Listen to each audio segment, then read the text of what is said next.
Mike, I know you were out in the sun. Beautiful weather we had last week. Oh, it was beautiful. It's a lot hotter now. Yep. The golf last week down in the Philadelphia area, the AT&T.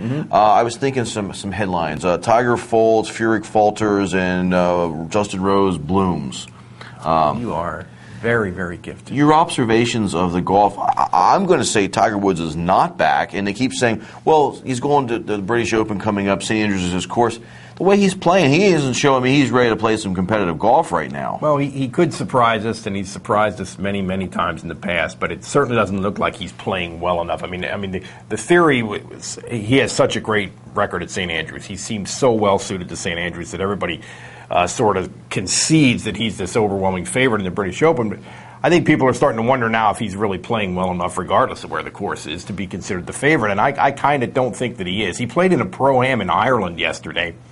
And shot 79, and it was an ugly 79. I mean, not even close, and not even close to hitting the ball well or doing anything well. And I think it's interesting because he drove the ball really well at Aronimink down in Philly. He drove the ball really well, which in recent years you watched him play, and he had this unbelievable ability to hit the ball all over the place and still score, still scramble and fight his way around the golf course and grind out a score. Now it's the opposite. His ball striking, I think, is getting better. It's a long process. He got away from this swing coach and now is sort of coaching himself. And I think he's hitting the ball better, but his scoring is brutal. And it's the opposite of what it was for years with him. So it really is a long process. And I don't think Tiger is at the point now where anybody can say that he's like the favorite to win any golf tournament. Let me ask you about Jim Furyk real quick, the local guy. How did he didn't win, didn't do that well down the stretch. Overall, how would you rate how he played this weekend? I thought he played okay. I just don't think he played great. It was a tough golf course. Hard to score, required a lot of patience. Par was a good score.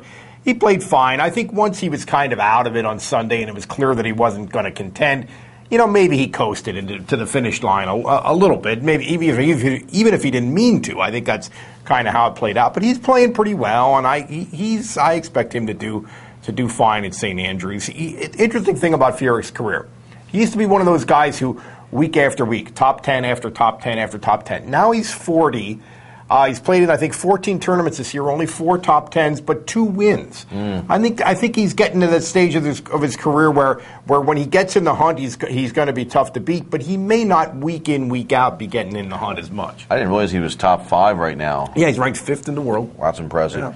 Justin Rose is coming into his own right now. Real quickly, what are your thoughts with him? Interesting career for this guy.